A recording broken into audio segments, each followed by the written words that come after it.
Yeni bir derse daha karşınızdayım. Figma tanıtımıyla alakalı son ders. Eğer başka eksikler varsa tasarım yaparken o esnada onları da anlatırız. Şimdi katmanlarla ilgili yani layer'larla ilgili bu dersimizi de bitirelim ve ondan sonra web tasarım dersimize geçelim. Katmanlar dediğimiz layer'lar, sayfalar ve assets'ten oluşan bir bölüm burası. Biz burada neler yapabiliyoruz? Önce sayfa açabiliyoruz. Bir tane şu anda açık bir sayfamız var. Şu anda default gelen bu sayfa. Çalışırken belli bir hiyerarşi içerisinde çalışabilmemiz için işimize yarayan yerler bunlar. Mesela bir firmanın biz hem mobil tasarımını hem web tasarımını hem de sosyal medya tasarımını aldık. Web kısmını burada çalıştık. Geldik bir sayfa daha açtık. Mobil kısmını da burada çalıştık ve sosyal medya kısmını da bu sayfada çalıştık. Buralarda istediğimiz gibi çalışmalarımızı yaptık. Burası sayfa bölümleri, yani istediğiniz kadar çoğaltabilirsiniz. Sağ tuş yaptığımızda delete page diyerek silebiliriz. Duplicate diyerek bir kopyasını açabiliriz. Rename diyerek de isimlendirebiliriz. Sayfalar bu kadar. Layer'a geldiğimizde, yani aslında sayfaların üzerine bir defa tıkladığımızda sayfaları kapatmış oluyoruz ve artık layer'lar görünüyor. Neredeysek sosyal medyadaymışız, oranın layer'ları görünüyor. Fakat biz şu anda sosyal medyanın içerisine herhangi bir şey yapmadığımızda bir şey göremiyoruz. Onun için biz bir frame açalım. iPhone 14 diye bir frame açalım burada. Yani çalışma alanı açtık biz buraya.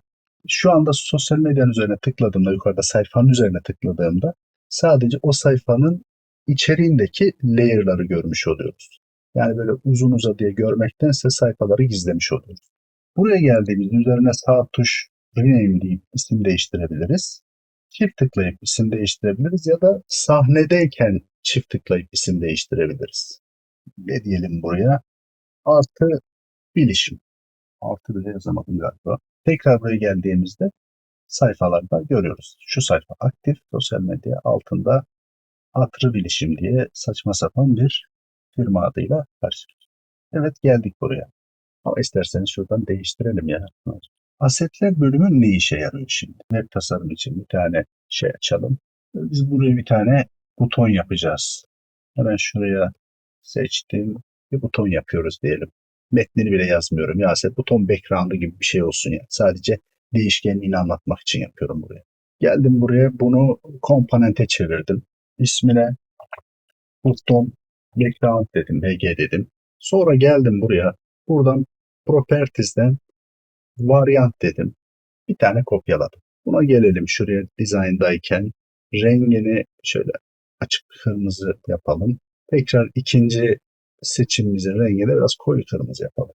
Geçişi anlamak için bunu yapıyorum. Sonra bunu seçip bir tanesini seçip üsttekini prototype'a gelip tekrar kutucuğun üzerine geldiğinde bir şey açılıyor, görüyorsunuz, bir artı işareti. Onu tutup aşağı çekiyorum diğerine. Bu açılan pencere tıklayınca mı olsun, üzerine gelince mi hareket etsin gibi seçimleri buradan yapıyoruz. Geliyoruz buraya, hover diyoruz. Üzerine gelince buradan yumuşak bir şekilde, yani şöyle, burada şeyini de ayarlayabiliriz. Daha yumuşak yapabiliriz falan.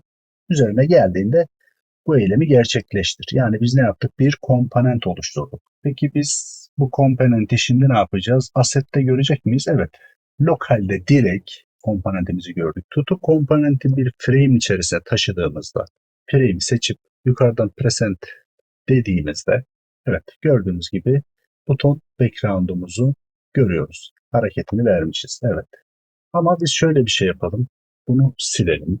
Biz direkt çalışmamızın içerisinde bunu görmek istemiyoruz. Bunu da keselim. Ctrl X'te kestim. Geliyorum sayfalara. Bir sayfa daha açıyorum. Komponent diyorum. Komponentin içine geliyorum. Önce bir tane şey açalım. Frame açalım. Frame belirleyelim. Komponentlerimizi frame'ler içerisine koyarsak bize şöyle bir avantajı olacak. Onları daha rahat bulabileceğiz. Şimdi bunun içerisine bunu yapıştırdım. Bunu da butonlar dedim. Şu anda butonlar diye bir sayfamın içerisine koydum. Başka butonlarım vardır. Her birini getirdim, buraya koydum. Burayı büyüttüm. Sığacak hale getirdim onları falan. Şimdi tekrar web'in içine geliyoruz. Burada herhangi bir şey yok.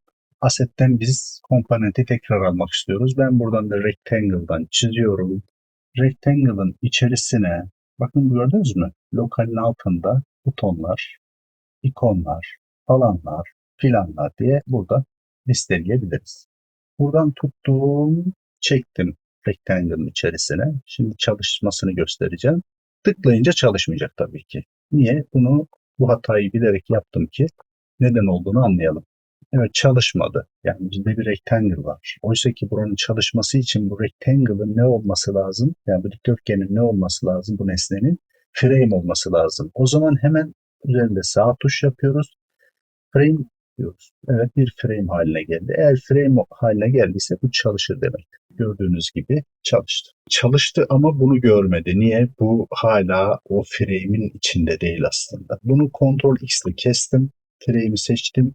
Tekrar içine yapıştırdım. Tekrar çalıştırdığımda bu hataları şeyleri bilerek yapıyorum ki bunlar başınıza geldiğinde ya niye çalışmıyor falan demeyin. Neyi anlattık? Sayfalarımızı oluşturabiliyoruz hiyerarşik bir şekilde.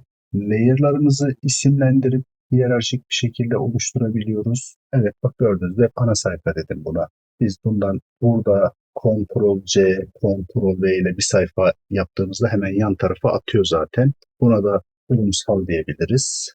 Hızlı yapmaya çalışınca işte böyle yazılar gidiyor. Kurumsal dedik. Sağ tuş Ctrl+C, Ctrl+V ile yapabileceğimiz gibi alt tuşuna basıp çekip bir sayfa daha oluşturabiliriz. Burada gördüğünüz gibi hiyerarşik bir şekilde bunların içindeki listeleri görebiliyoruz. Bunları güzel güzel isimlendirirsek daha rahat hareket ederiz.